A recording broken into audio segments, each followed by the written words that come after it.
विठ्ठल सेवेसाठी घेतलेला अभंग या महाराष्ट्राच्या मातीमध्ये महाराष्ट्राच्या मातीची अस्मिता जागवणारे संत एवढेच नाही, सदेह वैकुंठाला जाणारे संत एवढेच नाही, ज्यांनी आपल्या श्री गुरुदेवांच्या आशीर्वादाने परमार्थ क्रमांकावरती या ठिकाणी परमार्थ करत असताना जी काही अलौकिक अक्षर आपल्या साधनेच्या माध्यमातून आपल्या अनुभवाला आली, जी काही अलौकिक अक्षर आपल्या जीवनामध्ये अनुभूतीला आली, ती अलौकिक अक्षर आज कीर्तनाच्या सेवेसाठी विठ्ठल तुका जरी सहज बोले वाणी वेदांत त्यांचे घरी वाहे पाणी। सहज माझे तुकोबरायांनी बोलावं आणि सहज बोलण्यातून समाजाचं हित व्हावं ना, ते माझे तुकोबरा। एवढंच नाही, महाराज सांगतात तुका जरी सहज बोले वाणी, काही असू द्या प्रपंचातलं सहज गोष्ट जरी माझ्या तुकोबरायांनी बोलली ना तरी त्याचा वेद झाला, मायबाप काय झालं, वेद झाला। आणि म्हणून असे ज्यांचं गाथा पाचवा वेद म्हणून ओळखला जातो ते तुकोबराया विठ्ठल गाथा रूपी बागेतून या ठिकाणी एक कळी रूपी अभंग या ठिकाणी सेवेसाठी घेतलेला आहे। महाराजांचा अभंग म्हणजे जगाच्या पाठीवरती अतिशय अलौकिक अक्षर आहेत। महाराज अभंग म्हणजे तरी नेमकं काय हे आधी आम्हाला समजून सांगा, कारण का लाखो काय करोडो वर्ष झाले 375 या ठिकाणी तुकोबरायांच्या वैकुंठ गमनाचा सोहळा संपूर्ण महाराष्ट्रामध्ये साजरा होतोय, पण अभंग जगाच्या पाठीवरती कधीही बदलला गेला नाही का? बदलला हो, तुमच्याकडे बदलला का? बोला बाबा, रूप पाहता लोचनीच ना का आलं काय दुसरं? आता कधी कधी सिनेसृष्टीमध्ये चला शांता झाली, शालू झाली, आता कुणाचं नाव, आता बोला की आला आला बाबूराव म्हणतात, बाबूराव नाही आला। पण ऐका, सिनेसृष्टीमध्ये अनेक गाणी येतील, काळाच्या पडद्यावरती गाणी निघून जातील, परंतु लाखो वर्षे झालं, एवढंच नाही कितीतरी वर्षे झालं, पण माझ्या तुकोबरांचं सुंदरते ध्यान आजही तेवढ्याच ताकदीने उच्चारलं जातं बरं का। एवढंच नाही, माझ्या विश्व माऊली ज्ञानोबरांचं रूप पाहता लोचनी तेवढ्याच ताकदीने आज आपल्याला पाहायला भेटतं का? महाराज आहे तरी काय आहे अक्षरामध्ये? तर महाराज सांगतात एका एका अक्षरात आहे माझा रमाकांत। हे अक्षरच दिसायला साधी दिसत असतील, हे अक्षर दिसायला आपल्या बोलीभाषेतील दिसत असतील, पण ऐका ना मायबाप, या प्रत्येक अक्षरामध्ये ईश्वराची अनुभूती आणून देण्याची ताकद या अक्षरांमध्ये आहे। आणि जगाच्या पाठीवर एवढंच नाही, 300 लाखो वर्ष जरी झाली तरी तुकोबरायांचा गाथा अबाधित राहणार आहे। का राहणार आहे अबाधित? कारण का ही जी अक्षर आहेत ना ही अलौकिक अक्षर आहेत। व्यर्थ जाणाऱ्या जीवनाला लक्ष देऊन ऐका, अगदी या ठिकाणी तुमच्या वेळेत आपल्याला थांबायचे। व्यर्थ जाणाऱ्या जीवनाला सार्थकतेच्या राजमार्गाकडे घेऊन जाणारी अलौकिक अक्षर आहेत। सहज तुम्ही जीवनामध्ये एखादी नामा म्हणे ग्रंथ श्रेष्ठ ज्ञानदेवी एक तरी ओवी का वाचावी? हो बोला ना, वाचावी का अनुभवावी? अनुभवली का? मग अनुभवली का वाचली? महाराज सांगतात माझ्या संतांचं वाङ्मय जीवनामध्ये एक तरी अक्षर अनुभवाला आलं ना त्याच्या जीवनाचं सार्थक झाल्याशिवाय राहत नाही। नाही झालं का? सर्वसामान्य माणसं या ठिकाणी महाराष्ट्राच्या मातीमध्ये जन्माला आली आणि त्यांनी संतांचं अंगीकरण केलं, संतांच्या विचारांना स्वीकारलं आणि या ठिकाणी स्वतः संत पदाला गेलेली उदाहरणं या ठिकाणी महाराष्ट्रात पाहायला भेटतात का? नाही भेटत। कोळी याची कीर्ती वाढली गहन केले रामायण रामादी। एवढंच नाही, ही अक्षर जो कोणी उच्चारील त्याची कीर्ती पाठीमागे राहत असते। आणि म्हणून महाराज सांगतात लाखो काय करोडो वर्ष होऊ द्या, परंतु अभंग कधी भंग पावणार नाही का? पावेल हो। काळाच्या पडद्याआड या ठिकाणी जशी विश्व माऊली ज्ञानोबरांनी समाधी घेतल्यानंतर ज्ञानेश्वरी काळाच्या पडद्याआड गेली आणि ती शुद्ध माझ्या शांतीब्रह्म एकनाथ महाराजांनी केली। अशी ग्लानी येईल, परंतु शुद्ध करण्यासाठी कोणीतरी संत महात्मा या ठिकाणी महाराष्ट्राच्या मातीमध्ये जन्म घेत असतो का? नाही घेतला। ज्ञानेश्वरी शुद्ध करण्यासाठी शांतीब्रह्म एकनाथ महाराजांचा अवतार आहे। तसं महाराज सांगतात ही अक्षर काळाच्या पडद्याआड कधी जाऊ शकत नाही का? त्या अक्षरालाच असं संबोधलं आहे, त्या अक्षराचा कधी भंग होऊ शकत नाही। अभंग नाही नाव ठेविले, अभंग नाही नाव भंग नाही नाव ठेविले, अभंग भंग नाही नाव ठेविले, अभंग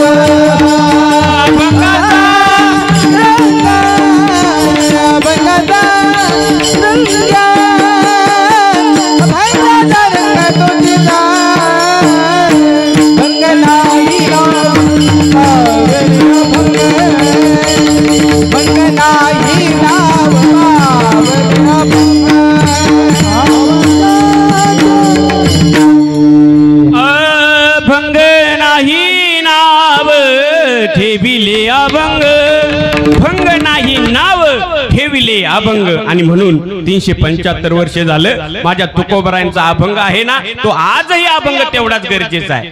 त्यावेळेस माझ्या तुकोबरांनी सांगितलं, जगाच्या पाया पडू पडू सांगितलं, अरे देव घ्या कुणी, देव घ्या कुणी। घेतला का?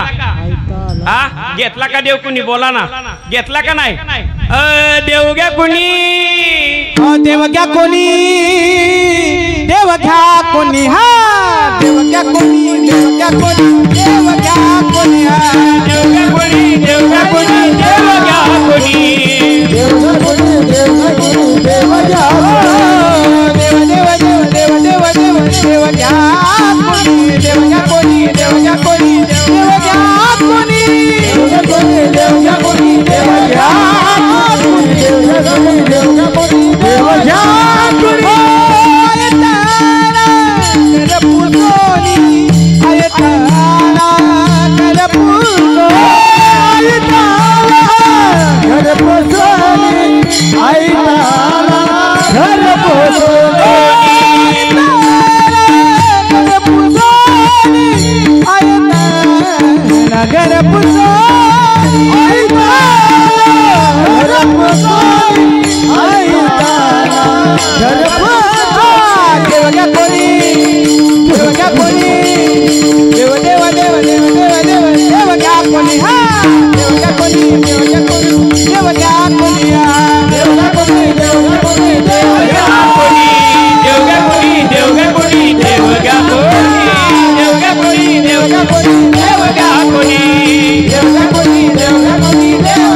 देव घ्या कोणी, देव घ्या कोणी, देव घ्या कोणी, देव घ्या कोणी।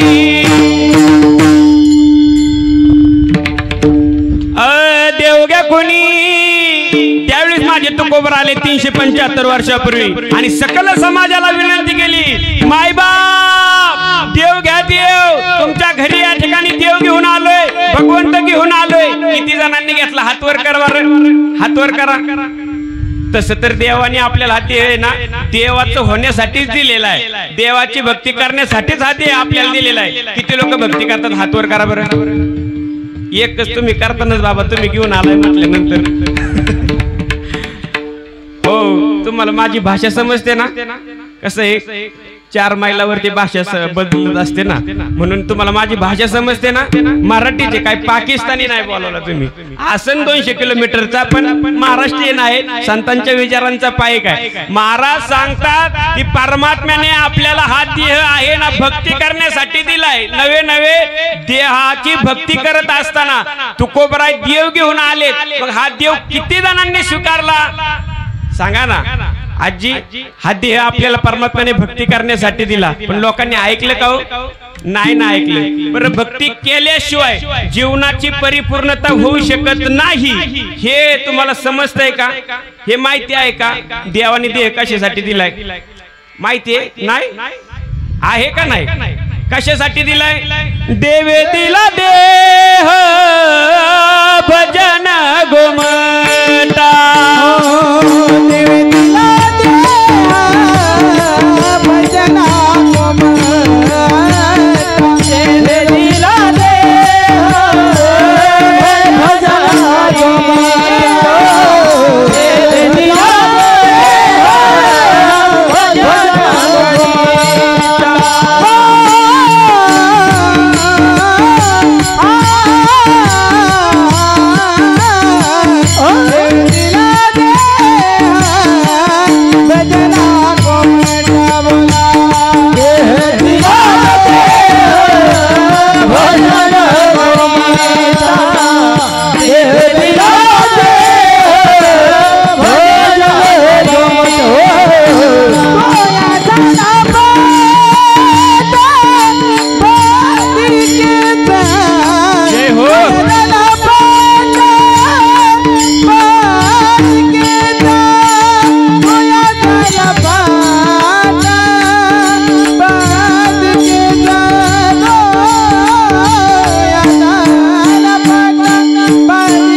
परमात्म्याने हा देह आहे ना भक्ती करण्यासाठी दिलाय, परंतु ऐका ना मायबाप, याला बाधा झाली. बाधा कशाची बाधा झाली?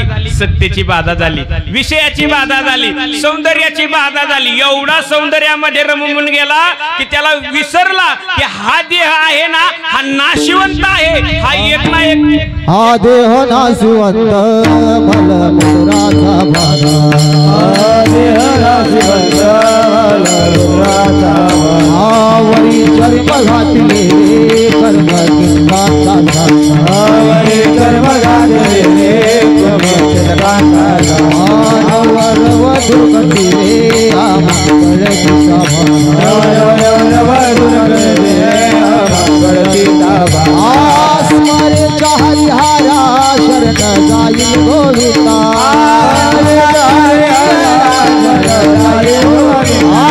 स्मरे हरिहरा शरण जाई गोविंदा, हरिहरा शरण जाई गोविंदा, परियत मदलता सोहम जोरे बाला, परियत मदलता सोहम जोरे बाला, परियत मदलता सोहम जोरे बाला, परियत मदलता सोहम जोरे बाला.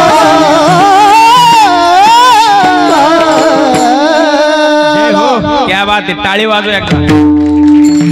एवढा लांब आलोय पण शिन नाही बर का. काय ते वादक, काय ते वादक असं नाही बर का. काय ते वादक, काय ते गायक, काय ते टाळकरी, काय ते ऐकणारे, सगळं कसं एकदम ओके आहे. ओके बर का भाऊ, एकदम ओके आहे. आणि अशी माणसं भेटणं लय अवघड आहे बर का बाबा. यांच्यासारखे कलाकार, यांच्यासारखे वाजवणारे, यांच्यासारखे गाणारे भेटणं लय अवघड आहे महाराज. किती अवघड आहे सांगू का तुम्हाला, लय अवघड, बहु दुर्लभ. दुर्लभ म्हणजे दुर्लभ. एक वेळ तुम्हाला सर्वसामान्य माणूस भेटेल, सर्वसामान्य माणूस तुम्हाला सहज भेटेल, परंतु असे कलाकार भेटण्यासाठी पावलं झिजवावी लागतात. पावलं हो, ही माणसं सहज सापडत नाहीत, ही माणसं शोधून सापडावी लागतात. कारण कसं आहे, आता रामनवमीचा, हनुमान जयंतीचा या ठिकाणी पर्व काळ चालू आहे. या पर्व काळावरती येड्याला हळद लागते. तुम्हाला माझी भाषा समजायला थोडा वेळ लागेल, पण एकदा आपली लिंक लागणार मग तुम्ही मला सोडणार नाही अजिबात. असं येड्याला हळद म्हणजे काय हो बाबा, कळतं का तुम्हाला? येड्याला हळद म्हणजे येडा जरी कीर्तनकार असेल तरी तो तुम्हाला घाई भेटणार नाही. आणि इथं सर्वसामान्य कलाकार नाही, महान कलाकार आहे ज्यांना विषय कळतो. हो, या ठिकाणी आमचे गुरुवारी सांगतात की गायक हा निम्मा कीर्तनकार असावा आणि पखवाज वादक हे निम्मे गायक असावा. आमचे गुरुदेव नेहमी सांगतात पखवाजे वाजवणं आहे ना हे पारतंत्र्याचं वाजवणं आहे, हे स्वतंत्र नाही. स्वतंत्र जर वाजवायचं असेल तर काय करायचं? सोलो करायचा, मात्रा घ्यायच्या, ताल निवडायचा आणि त्याच्यावरती रचना. या ठिकाणी चक्रधार काय काय असतं मला काय माहित नाही एवढं पखवाजातलं. परण बंदिशा या ठिकाणी, रेले असतील, कायदा बंदिशा, या गोष्टी या ठिकाणी तयार करायच्या आणि त्या मात्रेमध्ये वाजून दाखवायच्या. का? त्याला म्हणायचं स्वतंत्र वाजन. त्याचं नाव आहे सोलो. इथं पारतंत्र्य. तुम्हाला वाटलं ठाई वाजवायची आणि ह्यांनी जर तुम्हाळी काढली, नाही ना वाजू शकत बाबा. का? हे वाजवणं परतंत्र्याचं आहे. आणि म्हणून ही माणसं विषयाला धरून साथ करतात. आणि मी सांगत होतो अशी माणसं भेटणे लय अवघड आहे. सर्वसामान्य माणसं 100 गाढवं मारतात. कलाकार किती दुर्लभ आहे, नवे भगवत भक्ती करणारी माणसं किती दुर्लभ आहे. ऐका, ऐकून ठेवा. 100 गाढवं मारतात. 100 गाढव म्हणतात तुम्हाला. इकडे सगळा डोंगराचा भाग आहे म्हणून म्हटलं गाढव प्राणी आहे का नाही इकडे. हा 4 पायाचा नसेल, 4 पायाचा नसेल, 2 पायाची गाढव आहेत ना. अहो, ती 4 पायाचा आडवं गेलं तर विशेष काही फरक पडत नाही, पण 2 पायाचं गाढव जर आडवं गेलं, गावाचा सत्याचा, गावाचा सत्यानाश झाला का नाही, होतो का नाही? 2 पायाचं गाढव आडवं गेलं म्हणून सांगतो. असे 100 गाढवं मारतात. त्यावेळेस एक सर्वसामान्य माणूस आपल्यासारखा जन्माला येत असतो. असे आपल्यासारखे सर्वसामान्य माणसं 100 मारतात. त्यावेळेस यांच्यासारखा एक कलाकार जन्माला येत असतो. किती माणसं मारले त्यांनी? यांनी नाही, म्हणजे असे कलाकार जन्माला येण्यासाठी 100 माणसं चांगली गेलेली आहेत. असे 100 कलाकार जातात. त्यावेळेस एक भगवंताची भक्ती करणारा साधक जन्माला येतो. हो. असे 100 कलाकार जातात ना त्यावेळेस भगवंताची भक्ती करणारा एक साधक जन्माला येतो. असे 100 साधक मारतात त्यावेळेस एक सद्गुरूचा शिष्य सिद्ध अवस्थेला गेलेला या ठिकाणी जन्माला येत असतो. असे 100 सिद्ध मारतात, असे 100 सिद्ध मरतात त्यावेळेस एक साधू जन्माला येत असतो. आणि असे 100 साधू मरतात त्यावेळेस एक महान संत या ठिकाणी स्वामी समर्थ, या ठिकाणी रामदास स्वामींसारखा संत, माझ्या विश्वमाऊली ज्ञानोबरायांसारखा संत, तुकोबरायांच्या सारखा संत या ठिकाणी जन्माला येत असतो. म्हणून ही माणसं अतिशय दुर्लभ आहेत. का दुर्लभ आहेत? रामनवमी हनुमान पर्व या ठिकाणी हनुमान जयंतीचा पर्व काळ आहे. परवा दिवशी आमच्या भागामध्ये कीर्तन होतं आणि म्हटले महाराज गायक वादक होते ना ते त्यांना कार्यक्रम असल्यामुळे निघून गेले. आता तुम्ही काय करा, तुमचे गायक वादक येताना सोबत घेऊन या. बरं दिवस होता रामनवमीचा. बरं रामनवमीच्या दिवशी इथं कीर्तनकार भेटत नाही, ऐकणारीच भेटत नाही. बरं जिथं जिथं रामाचं मंदिर आहे तिथं या ठिकाणी उत्सव होतोय, जिथं हनुमानाचं मंदिर आहे तिथं उत्सव होतोय. मग आता काय करायचं? मी 5-6 जणांना कलाकारांना फोन केला. बरं मी आहे गुरुजी म्हणजे पकवाजातला गुरुजी आहे या ठिकाणी थोडं आमच्या भागामध्ये शिकवण्याचं काम करत असतो. बऱ्याच जणांना विद्यार्थ्यांना फोन केलं पण गुरुजी म्हणले गुरुजी आज आम्ही तुमच्या वाट्यावर येणार नाही, आम्ही आधीच बुकिंग आहे. अरे म्हटलं करायचं काय गावचे पण बसणी मिळणार. म्हटलं करायचं काय? मी ग्रामस्थांना फोन केला, म्हटलं मला काय कलाकार मिळत नाही. म्हणले मग एक काम करा, कीर्तन तर झालं पाहिजे. जर आत्याबाई मेली म्हण मामोजीचं कसं व्हायचं? जर कलाकार नाही आले तर कीर्तन तसं ठेवून जमन का आपल्याला? नाही ना जमणार. म्हणून म्हणले महाराज कीर्तन तर झालं पाहिजे. आयडिया सुचली. म्हणले आमच्या गावामध्ये गोंधळी आहे. गोंधळी समजते का? गोंधळी आहेत म्हणले त्यांना टाळ घेऊन उभं करतो आणि तुमचं या ठिकाणी कीर्तन करून घ्या. म्हणलं चालतंय. म्हणलं मला आधी त्यांच्या सोबत बोलू द्या. म्हणले चालतंय. म्हणलं त्यांना फोन केला. म्हणलं गोंधळी बाबा, म्हणले बोला महाराज. म्हणलं आता तुम्ही कधी कीर्तनाला साथ केली का? नाही म्हणले मी कधी मध्ये भजन ऐकत असतो, थोडं तुमचं रूप पाहता वगैरे या गोष्टी मी ऐकलेल्या. म्हणलं चालतंय, काय करा फक्त पंचपतीपुरतं मला सहकार्य करा, तिथून पुढे मग माझं मी उभाटी प्रवचन करतो. म्हणले चालतंय. मग मी चालू केलं. पंचपती झाली. थापवाजा रूप पाहता लोचनी, रूप पाहता लोचनी. मी म्हणलो बरं का पुढे, त्यांनी मागे चालू केलं. रूपबाई पाहता लोचनी. थांबा म्हणलं रूपबाई कुठून आणली? रूप पाहता ठीक आहे पण रूपबाई म्हणून या ठिकाणी हे जे कलाकार मंडळी आहेत ना अतिशय विषयाला धरून प्रमाण देणार आहे. महाराजांनी सुंदर प्रमाण दिलं की हा देह नाशिवंत मलमूत्राचा बांधा, हा देह नाश पावणार आहे. या देहाच्या बांधोडी न पडिजे, सुख दुःखाच्या सागरी न बुडिजे, सुखेच सुख रूप घडीये माझी अंगा. विश्वमाऊली ज्ञानोबराय बोलतात या देहाच्या बांधोडी पडू नका. कारण हा देह आहे ना, हा देवाचा असू द्या, हा संताचा असू द्या, हा सर्वसामान्य माणसाचा असू द्या, हा एक ना एक दिवस जाणार आहे. जाणार